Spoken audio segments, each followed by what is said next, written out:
Hey everyone, welcome to this week's Extra Time. The ref may have blown for the end of our main session today, but here's our added bonus content. Extra time because in some ways it might help us to reach some conclusions together regarding some of the things we've been talking about earlier. And even if we don't reach a decisive result, it's always good to think, talk and wrestle further with how to do this life God has given us. Well, I mentioned near the beginning of today's session that this time in January is typically reckoned to be the low point of the year, with Blue Monday happening this week.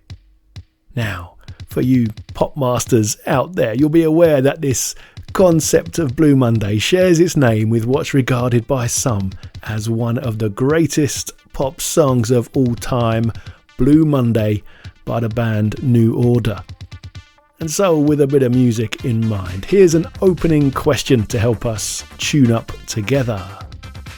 What would you say are your 3 favourite songs of all time and why?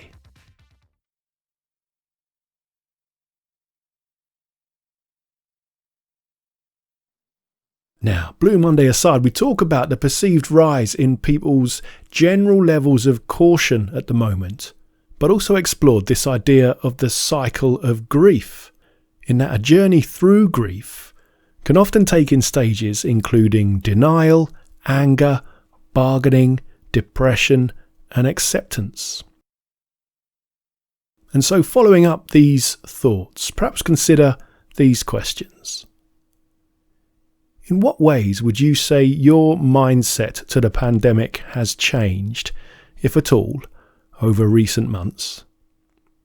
In what ways would you say God has been involved in shaping your mindset? And then thirdly, thinking about the cycle of grief and the sense of loss we've all experienced in one way or another, which emotional state do you most readily identify with at the moment? Denial, anger, bargaining, depression, or acceptance?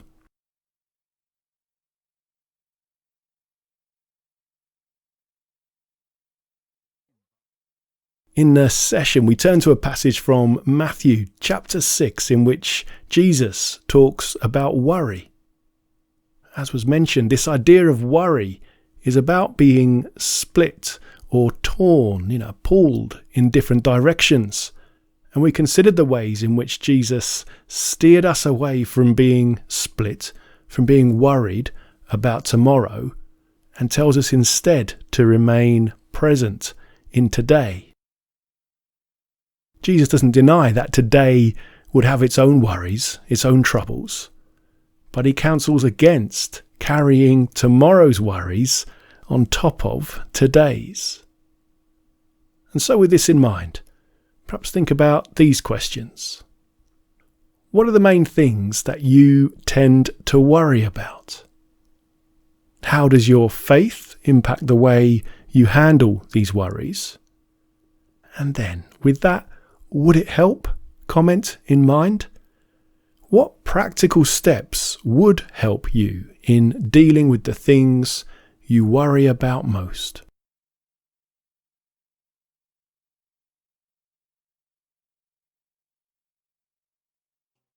A final thought for now, because we spoke about the importance of accepting that we are where we are and living in the present with God and with each other rather than getting ahead of ourselves. And so with this in mind, last question for today.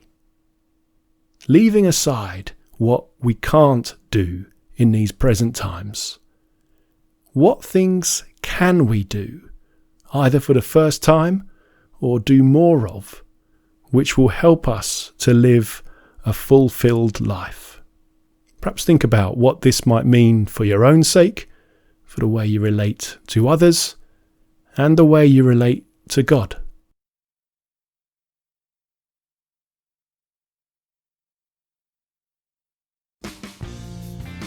Alright, we'll blow the whistle there for the end of Extra Time. Thanks as always for your willingness to engage with what's on offer in these sessions.